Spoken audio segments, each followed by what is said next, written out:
अस्सलाम वालेकुम beautiful people, welcome back to my channel.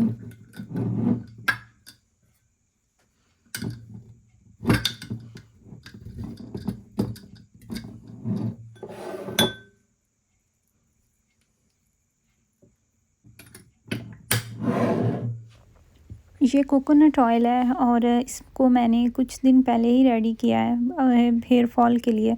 तो कोकोनट ऑयल आपको पता है कि जम जाता है, तो उसको मैंने एक बर्तन में निकाला है। जितना मुझे अभी अपने बालों में अप्लाई करना है तो उसको मैंने थोड़ा सा गर्म किया है, इस तरह लिक्विड फॉर्म में आ जाए। मुझे लगता है आप अपने बालों में कोई भी ऑयल अगर अप्लाई कर रहे हैं या फिर आप कोई हेयर मास्क अपने बालों में लगा रहे हैं तो वो 2 से 3 घंटे में अपना असर कर जाता है।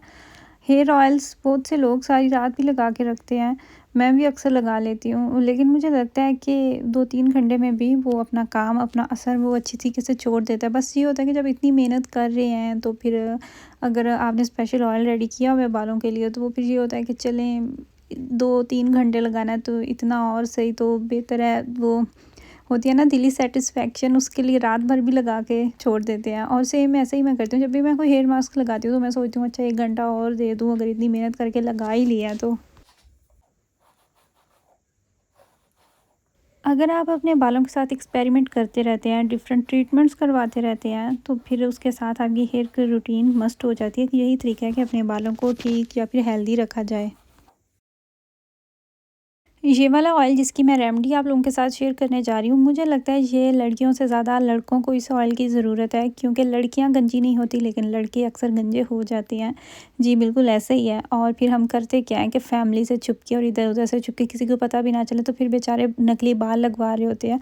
तो इससे बेहतर होता है कि जब आपको लगे कि आपकी हेयर लाइन बहुत पीछे जा रही है या फिर आपके बाल बहुत वीक हो रहे हैं, तो उसी टाइम अपने बालों का कुछ ना कुछ करना स्टार्ट कर दिया करें।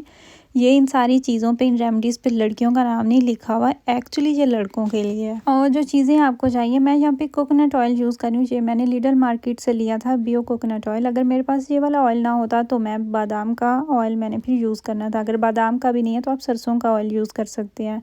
ये तकरीबन 2 कप आपने लेना है बादाम का या फिर कोकोनट, जो भी आपके पास अवेलेबल हो वो ऑयल। और उसके अंदर एक बड़े साइज़ का अनियन, अगर आपके पास बड़ा अनियन नहीं है तो आप 2 मीडियम साइज़ के ले लें।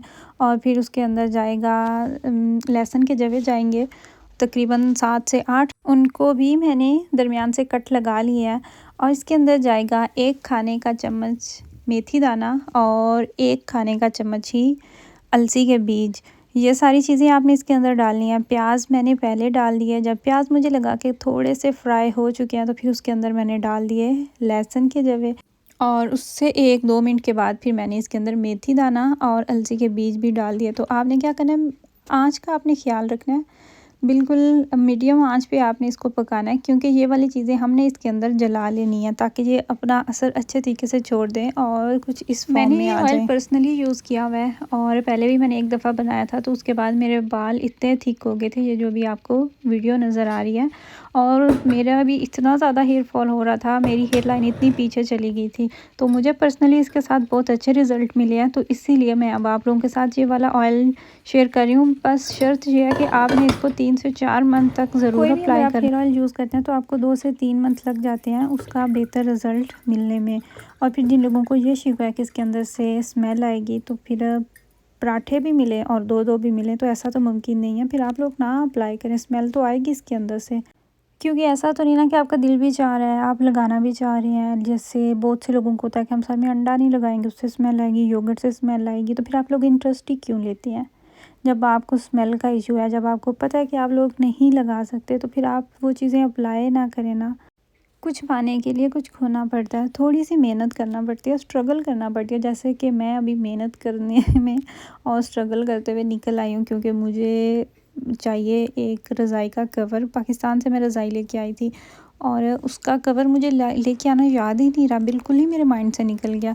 तो मुझे फिर उसके साइज़ का पता था, वो मैंने मेजरमेंट ले ली हुई थी। तो ओपन मार्केट लगती है हमारे करीब, यहाँ पे खुला कपड़ा भी मिलता है। तो मैं वही सोच रही थी कि मैं जाके वो कपड़ा देखती हूँ, अगर थिक या फिर गर्म सर्दी के लिहाज से मुझे कुछ वेलवेट का या फिर इस तरह का फ्लीस में मिल जाता है, तो मैं फिर खुद से ही कपड़ा लेके तो कवर जो है वो सिलाई कर लूँगी। इतनी ज़्यादा ठंड थी, शदीद किस्म की ठंड थी, हालांकि धूप भी थी लेकिन फिर भी ठंड थी।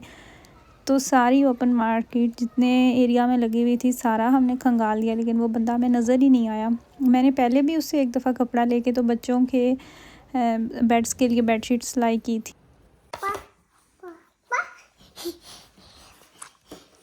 जिस काम के लिए मैं गई थी वो काम तो नहीं हुआ था और बड़ी मायूसी भी हुई थी। स्पेशल गई भी उसी काम के लिए थे। खैर वो नहीं तो क्या हुआ, मैं अपने लिए अपने ब्यूटी प्रोडक्ट्स लेके आ गई जिनकी मुझे उस कपड़े से कहीं ज़्यादा खुशी थी ज़्यादा गुना खुशी थी। बड़ा नाम सुना था नॉइट्रोजेना का और बड़े चर्चे सुने थे रेटिनॉल के। तो फिर मैंने आज फ़ैसला किया और मैंने हिम्मत की, तो मैंने फिर ये वाला काम जो है ना ये कर ही दिया, क्योंकि ये अगर मैं ना भी लेके आती तो फिर मेरे माइंड में हमेशा ये चीज़ मुझे क्लिक कर रही थी कि मैं क्यों नहीं लेके आ रही। अच्छा, मैंने ये सुना है कि अगर आप 25+ हैं तो आपको रेटिनॉल अपनी स्किन पे ज़रूर यूज़ करना चाहिए और इसके कुछ स्टेप्स होते हैं जो आपको मस्ट फॉलो करना होते हैं। अच्छा, कोई भी चीज़ आप लेना तो उसके लिए आपको परेशान होने की ज़रूरत नहीं होती। जो उसकी पैकिंग होती है उसके ऊपर सारी डिस्क्रिप्शन लिखी होती है और इसके बाद ये बड़ी कन्फ्यूजन होती है कि सुबह उठ के स्किन पे क्या अप्लाई करना है। सन ब्लॉक तो वैसे ही मस्ट है, लेकिन आप विटामिन सी सीरम भी अप्लाई कर सकते हैं। और मैं ये 3 प्रोडक्ट्स लेके आई थी जिनमें से भी मैंने सिर्फ एक ही को यूज़ करना स्टार्ट किया, जिसका मैंने आपको इंस्टाग्राम पे भी बताया था। मैं क्रीम लगा रही हूँ, नाइट क्रीम रेटिनॉल वो मैं लगा रही हूँ और सुबह उठ के फिर मैं विटामिन सी सीरम अप्लाई कर लेती हूँ और उसके बाद सन ब्लॉक तो मैं डेली अप्लाई करती हूँ।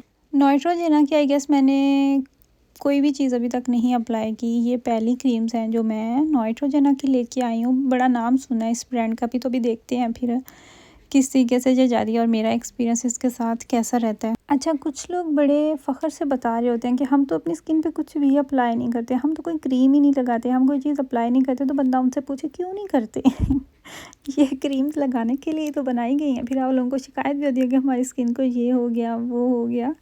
ये केयर इनकी मस्ट होती है, केयर ज़रूर करना पड़ती है। अपनी स्किन की सफाई का ख्याल रखें, अपनी स्किन को ड्राई ना होने दें, मॉइस्चराइज़ करके रखा करें। बहुत से स्टेप्स होते हैं अगर आप करना चाहें तो, लेकिन जो सिंपल है ना, जो बेसिक है ना, वो अपनी स्किन जो है उसको क्लीन मस्ट रखा करें और मॉइस्चराइज़ ज़रूर किया करें। और बाहर जाने से पहले इस बेचारी के ऊपर कभी कभार सन ब्लॉक भी अप्लाई कर लिया करें। सन ब्लॉक आप लगाते नहीं, धूप में बैठे रहते हैं तो फिर शिकायत होती है कि रंग काला हो गया। तो शॉर्टकट्स अप्लाई करने से पहले ज़रूरी है कि थोड़ी सी एहतियात बंदा कर ले। मैंने किन शॉर्टकट्स का यहाँ पे ज़िक्र किया, समझने वाले समझ गए जिन्हें नहीं समझ आई वो ना ज़हन पे जोर दे। मैंने आज बनाया था भिंडी गोश्त, बोनलेस चिकन लिया था और भिंडी का सालन बनाया थोड़ा सा और साथ इसके तंदूर की रोटी। मुझे किसी ने पूछा हुआ था कि जिसमें आप रोटी बना रहे हैं ये कौन सी मशीन और इसका नाम क्या है, तो इसका नाम ही तंदूर है। ये इलेक्ट्रिक है और हमने तो यहाँ से लिया था, किसी भी एशियन स्टोर से आपको ये मिल जाता है। तो मैं जर्मनी में रहती हूँ तो मैंने जर्मनी से लिया था। आप किसी भी कंट्री से ले सकते हैं, हर कंट्री में ही अवेलेबल है। पाकिस्तान का मुझे नहीं पता कि वहाँ से मिलता है या नहीं। तो मुझे तो इतना अरसा हो गया इसे यूज़ करते हुए, इस बेचारे की अब हालत ही कोई नहीं रही। आप देख लें, कोई हाल नहीं इसका रह गया लेकिन ठीक चल रहा है। पिज़्ज़ा भी हमेशा मैं इसी के अंदर बनाती हूँ और अगर मैं नान बना रही हूँ तो भी मैं इसी तंदूर के अंदर बनाती हूँ और बहुत मज़ेदार और बहुत अच्छे बन जाते हैं और कम टाइम में बनते हैं।